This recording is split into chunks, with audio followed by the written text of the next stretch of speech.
أعوذ بالله من الشيطان الرجيم بسم الله الرحمن الرحيم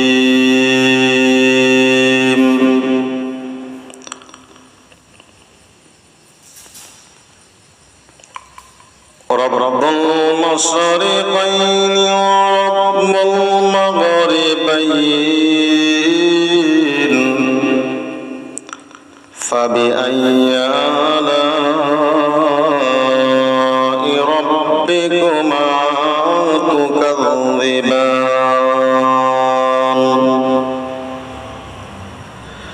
مرج البحرين يلتقيان بينهما برزخ لا يبغيان فبأي آلاء ربكما تكذبان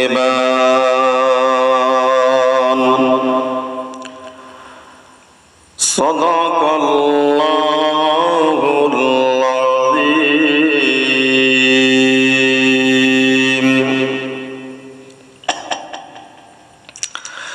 نحمده ونصلي على رسوله الكريم أما بعد فأعوذ بالله من الشيطان الرجيم بسم الله الرحمن الرحيم وقال الله تعالى في كلامه المجيد الفرقانه الحميد لا تقنطوا من رحمة الله إن الله يغفر الذنوب جميعا إنه هو الغفور الرحيم صدق الله المولانا العظيم وقال النبي صلى الله عليه وسلم الدعاء مخ العباد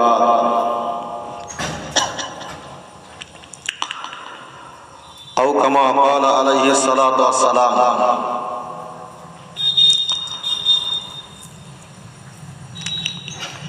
সর্বপ্রথমে প্রশংসা জ্ঞাপন করি সেই মহান আল্লাহর দরবারে যিনি আমাদেরকে বসার মতো তৌফিক দিয়েছেন সেই দরগাহ ইলাহিতে প্রশংসা জ্ঞাপন করেছি আলহামদুলিল্লাহ দরুদ ও সালাম সেই বিশ্ব নবী সাল্লাল্লাহু আলাইহি ওয়াসাল্লামের দরবারে অসংখ্যবার দরুদ ও সালাম সাল্লাল্লাহু আলাইহি ওয়াসাল্লাম। আমি আমার বক্তব্যে প্রারম্ভে কোরআন শরীফ থেকে ছোট্ট একটা আয়াতে কারিমা রাসূলুল্লাহর অসংখ্য হাদিসের ভিতরে ছোট্ট একটা হাদিসের টুকরা আমি বলেছি, এর উপরেই সংক্ষিপ্ত আলোচনা। আমরা যে আয়াতটি কোরআন শরীফের ভিতর থেকে আমি বলেছি, এই আয়াতটি অনেক সময় আমরা নামাজের ভিতরে আমরা ব্যবহার করি, যার বাংলা অর্থ হলো মহান আল্লাহ বলছেন যে তোমরা আমার আশা থেকে নিরাশ হইও না, আমার আশা থেকে বান্দা তোমরা বঞ্চিত হয়ে যেও না। আমি আল্লাহ আমার কাছে তোমরা ক্ষমা চাও, আমি আল্লাহ তোমাদের तमाम জীবনের গুনাহগুলোকে আমি আল্লাহ মাফ করে দেব। আল্লাহর বান্দা মনে রাখুন, ফুরফুরা শরীফের মুজাদ্দিদ জামাত দাদা হুজুর পীর কিবলা রাহমাতুল্লাহ আলাইহি ফুরফুরা শরীফের মুজাদ্দিদ জামাত দাদা হুজুর কিবলা রাহমাতুল্লাহ আলাইহি তিনি যখন তাহাজ্জুদে নামাজ পড়তেন, ওই তাহাজ্জুদে নামাজে দাঁড়িয়ে সূরা কেরাত সবগুলো শেষ করার পরে তাহাজ্জুদে নামাজে ফুরফুরা শরীফের মুজাদ্দিদ জামাত দাদা হুজুর কিবলা রাহমাতুল্লাহ আলাইহি তিনি তাহাজ্জুদে নামাজের পরে ওই নামাজের পাটিতে বসে তিনি মহান আল্লাহর কাছে দুখানা হাত তুলে দোয়া করতেন, ও রব্বুল আলামিন আল্লাহ, আমি আবু বকর সিদ্দিক আল্লাহ আপনার কাছে দোয়া চাই, রব্বুল আলামিন ওই তাহাজ্জুদে নামাজি দাদা হুজুর কিবলা রাহমাতুল্লাহ আলাইহি দোকান হাত তুলে মহান আল্লাহর কাছে দোয়া করতেন, ও রব্বুল আলামিন আল্লাহ, আমি আবু বকর না জানি কত গুনাহ করেছি, আমি আবু বকর আল্লাহ আমার জীবনের গুনাহগুলোকে maaf করে দিন। ও রব্বুল আলামিন আল্লাহ, রব্বুল আলামিন মেহেরবানি করে আল্লাহ আমি আবু বকর বলছি, আল্লাহ আমার জীবনের ত্রুটি বিচ্যুতিগুলো ক্ষমা করে দিন। আল্লাহর বান্দা আপনি মনে রাখুন, ফুরফুরা শরীফের মুজাদ্দিদে জামাল দাদা হুজুর পীর কিবলা রাহমাতুল্লাহ আলাইহি দোকানে হাত তুলে মহান আল্লাহর কাছে দোয়া করতেন, রব্বুল আলামিন আল্লাহ, আপনি যদি কোরআন শরীফের ভিতরে একটা আয়াত সহি আপনি না দিতেন, আমি আবু বকর বুক ফেটে মারা যেতাম।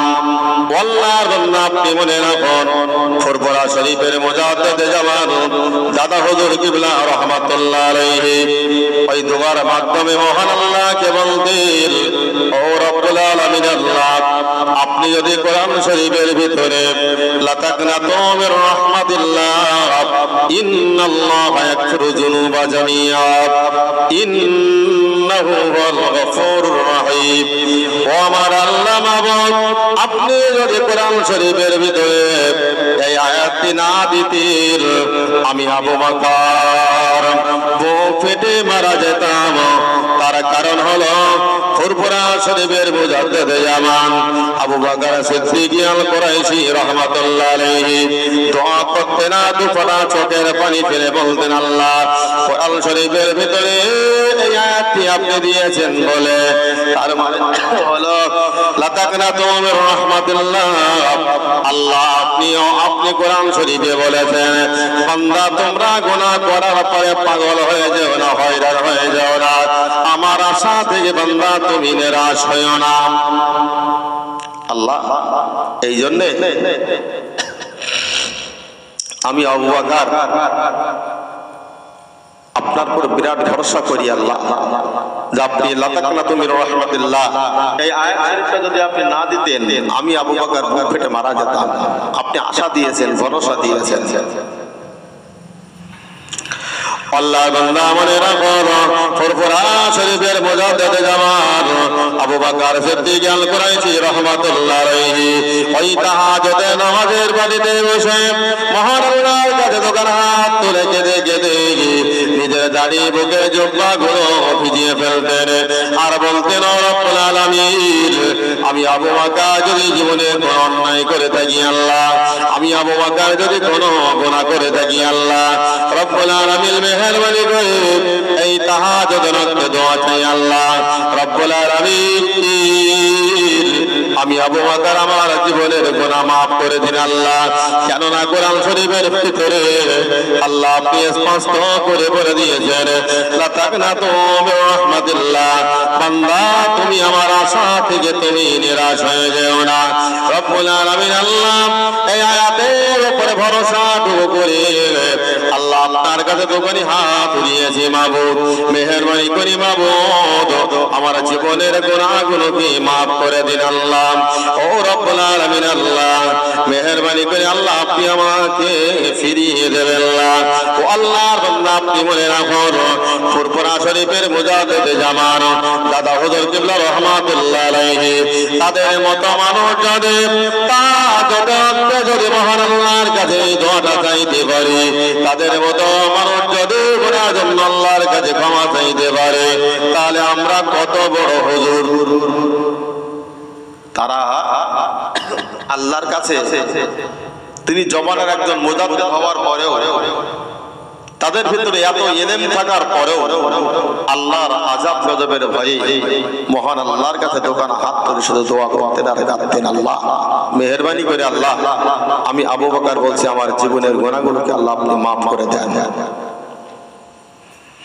ও আল্লাহর বান্দা, আপনি মনে রাখুন, আপনি গুনাহ করেছেন, অন্যায় করেছেন, আপনি গুনাহ করে ফেলেছেন। আপনি গুনাহের জন্য কোন হয়রান হয়ে না বান্দা, হয়রান হয়ে যাও না। এই জন্য মহান আল্লাহ কোরআন শরীফে বলেছেন, লা তাগনাতু মির রাহমাতিল্লাহ ইন্নাল্লাহা ইয়াগফিরু যুনুবা জামিয়া। বান্দা, তোমরা আমার আশা থেকে নিরাশ হয়ে যাও না, কেননা আমার একটা নাম রয়েছে গফুর, আর একটা নাম রহমান রহিম। আমার গফফার গফুর নামের রচনা করে বান্দা তোমাদের জীবনের গুনাহগুলোকে মাফ করে দেব। জোরে বলুন সুবহানাল্লাহ। শুধু তাই নয়, মহান আল্লাহ বলেন, বান্দা তুমি গুনাহ করেছো, পাহাড় সমতুল্য গুনাহ করেছো বান্দা, ওই গুনার জন্য আমি আল্লাহ মাফ চাওয়ার জন্য সোজা রাস্তা দেখিয়ে দিয়েছি। আমি আল্লাহ তোমাদেরকে বলে দিলাম, গভীর রাত্রে সবাই ঘুমিয়ে পড়েছে, সবাই ঘুমিয়ে পড়েছে, স্ত্রী পুত্র ছেলে মেয়েরা পাড়া প্রতিবেশী সবাই ঘুমিয়ে পড়েছে। ও বান্দা, তুমি ওই গভীর রাত্রে নামাজের পাটিটা পেতে 2 রাকাত শুকরিয়া নামাজটা তুমি আদায় করে নিয়ে দোকান হাত তুলে আমার কাছে দোয়া চাও। আমি আল্লাহ বান্দা তোমার জীবনের গুনাহগুলোকে মাফ করে দেব।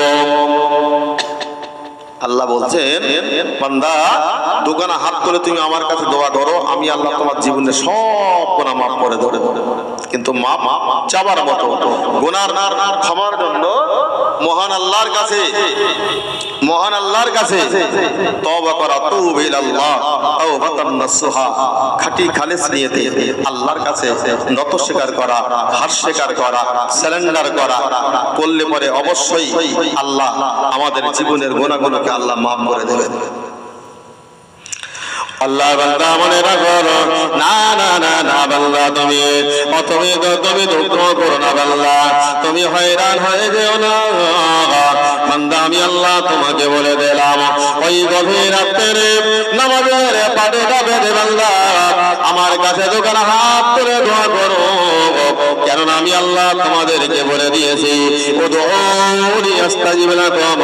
বান্দা তুমি আমাকে ডাকো, তুমি আমার কাছে দোয়া চাও, আমি আল্লাহ বান্দা তোমার ডাকে সাড়া দিয়ে তোমার জীবনের গুনাহগুলোকে মাফ করে দেব। জোরে বলুন সুবহানাল্লাহ। শুধু তাই নয় বান্দা, তুমি যদি গভীর রাত্রে যদি তুমি খাঁটি খালেস নিয়তে তওবা করো, তুবু ইলাল্লাহি তাওবাতান নাসুহা।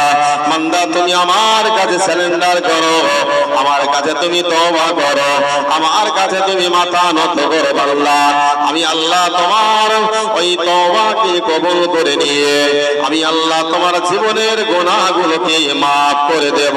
জোরে বলুন সুবহানাল্লাহ। যদি আল্লাহর কাছে আমরা ক্ষমা চাইতে পারি, অবশ্যই আল্লাহ আমাদের জীবনের গুনাহগুলোকে মাফ করে দেবেন। কিন্তু মাফ চাওয়ার মতো চাইতে তো পারি না।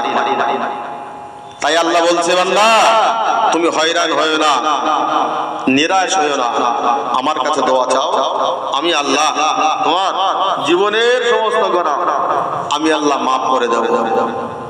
তাহলে মাপ আমাদেরকে চাইতে হবে সেই মহান আল্লাহর কাছে। পৃথিবীতে আমাদের গুনাহ মাফ করার কেউ নাই, একমাত্র আসমান জমিনের মালিক যিনি, তার কাছে আমাদেরকে ক্ষমা চাইতে হবে।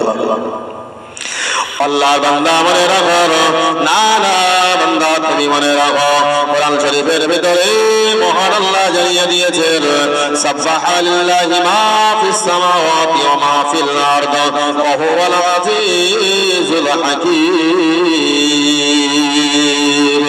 মহান আল্লাহ বললেন, সাব্বাহা লিল্লাহি মা ফিস সামাওয়াতি ওয়া মা ফিল আরদ, আসমান এবং জমিনে যা কিছু আছে সবাই তো আমার তাসবিহ বর্ণনা করে, সবাই তো আমার পবিত্রতা বর্ণনা করে। ও আমার বান্দা তুমি মনে রাখো, পৃথিবীর সবাই যখন আমার তাসবিহ বর্ণনা করে, বান্দা তুমি সৃষ্টির সেরা মানব, তুমি কেন আমার তাসবিহ বর্ণনা করো না? বান্দা তুমি আমার তাসবিহ বর্ণনা করো, আমি আল্লাহ তোমার ডাকে সাড়া দিয়ে তোমার জীবনের গুনাহগুলোকে মাফ করে দেব। আজকে যদি আমরা সেই মহান আল্লাহর কাছে আমরা ক্ষমা চাই, অবশ্যই আল্লাহ ক্ষমা চাইবেন, ক্ষমা করে দেবেন। আল্লাহর কাছে যদি তওবা করার মতো আমরা তওবা করি, অবশ্যই আল্লাহ আমাদের তওবা কবুল করে দেবেন। আল্লাহ বান্দা মনে রাখো, সংসারে অভাব রয়েছে, সংসারে অভাব, অনেকে অভাবনাদার, সংসারে অনেক মানুষের অসুস্থতা। না না বান্দা, পৃথিবীর মানুষের কাছে তুমি চেও না, পৃথিবীর মানুষের কাছে চেও না বান্দা, একটা বারের জন্য আমার কাছে দোয়া করো, ও আমার কাছে দোয়া করো। আর দোয়া ও মুখুল ইবাদত, সমস্ত দোয়ার মূল মগজ হলো দোয়া। সমস্ত দোয়ার, সমস্ত ইবাদতের কবুলাতের মাধ্যম হলো দোয়া, আর দোয়া মানে হলো ইবাদতের মূল বা মগজ। ও আমার বান্দা, ও আমার বান্দা, আমার নবী তো আপনাদেরকে জানিয়ে দিয়েছেন, আর দোয়া ও মুখুল ইবাদত, দোয়া হলো ইবাদতের মূল বা মগজ। আল্লাহ নবী আমাদেরকে জানিয়ে দিয়েছেন, তাই তো মহান আল্লাহ বললেন, আমি আল্লাহ আমার নবীকে পাঠিয়ে দিয়েছি, আমি আমার নবীকে পাঠিয়ে দিয়েছি মানব জাতিকে সোজা রাস্তায় চালানোর জন্য। আমার নবী সকলকে বলে দিয়েছে। সেই নবীর কথা, নবীর আদর্শগুলো, কোরআনের কথাগুলো আমরা যদি মেনে চলি, তো অবশ্যই আল্লাহ আমাদের জীবনের গুনাহগুলোকে সব মাফ করে দেবে। কিন্তু আমরা চাওয়ার মতো চাইতে পারিনি। আল্লাহর বান্দা মনে রাখো, আমার আল্লাহ কোরআন শরীফের ভিতরে স্পষ্ট করে জানিয়ে দিলেন, বান্দারে তুমি কোন মানুষের কাছে তুমি না আছে আমার কাছে চাও আল্লাহ, আমি আল্লাহ তোমার জীবনের গুনাহগুলোকে মাফ করে দেব। তাই আমার আল্লাহ বললেন, বান্দারে সংসারে অভাব অনাটন খুব দুঃখ কষ্টে বাস করো, সংসারে অনেক মানুষের অসুস্থ, কোন মানুষের ভরসা না করে ওই নামাজের পানিটা বেদি আমার কাছে দোকান হাত তুলে দোয়া করো, বান্দা আমি আল্লাহ তোমার জীবনের গুনাহ মাফ করে দিয়ে আমি আল্লাহ তোমার সংসারের সমস্ত অভাব অনাটন গুলো দূরীভূত করে দেব। বান্দা তুমি আমার কাছে দোয়া করো, তুমি আমাকে ডাকো, আমি আল্লাহ তোমার ডাকে সাড়া দিয়ে তোমার সংসারের সমস্ত অভাব অনাটন গুলো দূরীভূত করে দেব। জোরে বলুন সুবহানাল্লাহ। এই জন্য আমি বলাতে বলে উঠেছিলাম, ফুরফুরা শরীফের বোঝা দিতে যাবার দাদা হুজুর পীর কেবলা রাহমাতুল্লাহ আলাইহি সর্বক্ষণ তিনি নামাজের বাড়িটা বেঁধে দুপুরা চোখের পানি ফেলে খাচ্ছেন আর বলতেন, ও রব্বুল আলামিন আল্লাহ, আমার তামাম পৃথিবীর জমিনে এমনকি যত যে রাতে আমার যত মুরিদ মুতাকিন রয়েছে আল্লাহ, মেহেরবানি করে আল্লাহ তাদের জীবনের গুনাহগুলোকে মাফ করে দিন। দাদা হুজুর পীর কেবলা রাহমাতুল্লাহ আলাইহি তিনি মহান আল্লাহর কাছে ক্ষমা চাইতেন, তিনি আল্লাহর কাছে দোয়া চাইতেন।